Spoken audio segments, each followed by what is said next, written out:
கண்மணியா கத்திச்சாவா?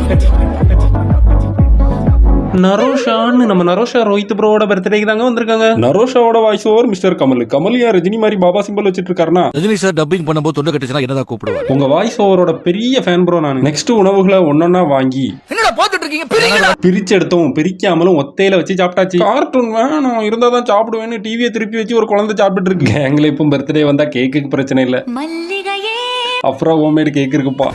ஒரு தக்காளியை கூட மிச்சம் வைக்காம அந்த அளவுக்கு பிளேட்டை கிளீன் பண்ணியாச்சு. வரப்போற பொம்பளைங்க எல்லாம் ஒரு பேமானி எப்படி மொச்சு பாத்துக்கிறான் பாத்தியா? இவருக்கு வயிறு பசி அடங்கல, பொம்மையை போட்டு தின்னுட்டு கிடக்காரு. ஆந்தால செட்டையும் கடாசிட்டு அண்ணன் பில்ல எழுத ஆரம்பிச்சாரு. பக்கம் எல்லாம் திருப்பி கோடெல்லாம் போட்டு கேல்குல தட்டி ஒரு பில்ல கொண்டு வந்தாப்ல. ஒரு 4K ரேஞ்சில பில்ல கொண்டு வந்த மகிழ்ச்சியில அடுத்து யாருக்கு பிறந்த நாள்னு அப்படி கேமராவை சுத்திட்டு இருக்கேல, இல்லட்டி அடுத்து எனக்கு தான் பிறந்த நாள் இவனோட சொல்லிடாதட்டி, நீ மட்டும் வந்துரு. Advance happy birthday wishes Moon. அடுத்து நாம சைபீரியா சந்தில சந்திப்போம்.